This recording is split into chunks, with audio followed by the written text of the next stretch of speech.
И ако се чудите как да започнете да инвестирате в акции, сте на правилното място. В това видео ще ви преведа през целия процес стъпка по стъпка, от откриването на акаунт до направата на първата ви инвестиция. Ще намерите и връзка в описанието към брокера, който лично използвам. Ако се регистрирате чрез тази връзка, ще получите достъп до безплатен демо акаунт, за да можете да практикувате преди да инвестирате реални пари. Така че, да започваме. Първото нещо, което ще ви трябва, е брокерски акаунт. Създаването му е изключително лесно. Просто въведете имейла си, задайте парола, приемете условията и натиснете зеления бутон. След това ще бъдете пренасочени директно към търговската платформа.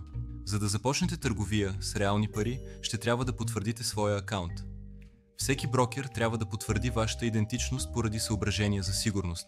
Ако сте в демонстрационен режим, няма да виждате бутона за верификация.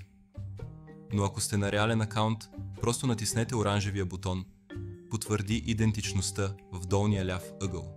Верификацията е лесна, ще трябва да качите снимка на личната си карта или шофьорската си книжка и да потвърдите адреса си с нещо като банкова извлечение или сметка за комунални услуги.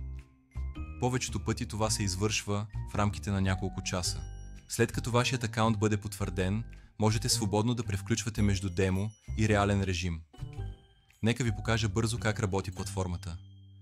На главния екран можете да разглеждате тенденциозни инвестиции, да видите какво правят другите търговци и да преглеждате всички налични пазари – Форекс, индекси, стоки, криптовалути, акции и ETF.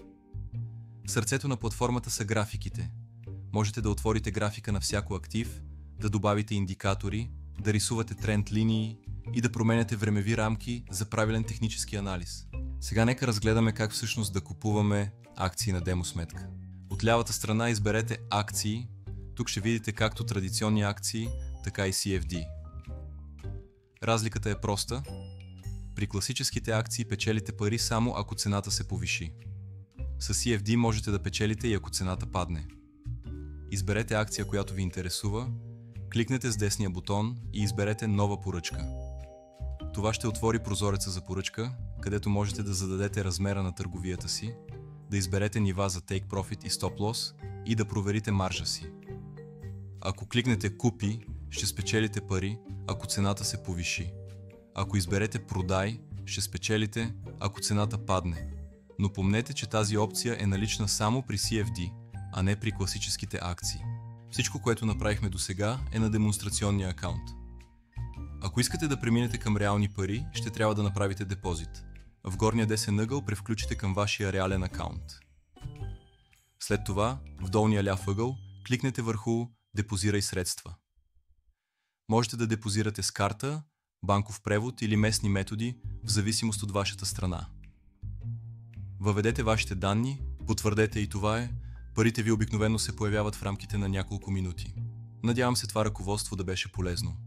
Ако имате въпроси, оставете ги в коментарите. Винаги се опитвам да отговоря. Не забравяйте да проверите линка в описанието, за да създадете своя безплатен демо акаунт. Ако това видео ви беше полезно, натиснете бутона харесване и се абонирайте за канала за още уроци. Благодаря ви, че гледахте и успех във вашите инвестиции!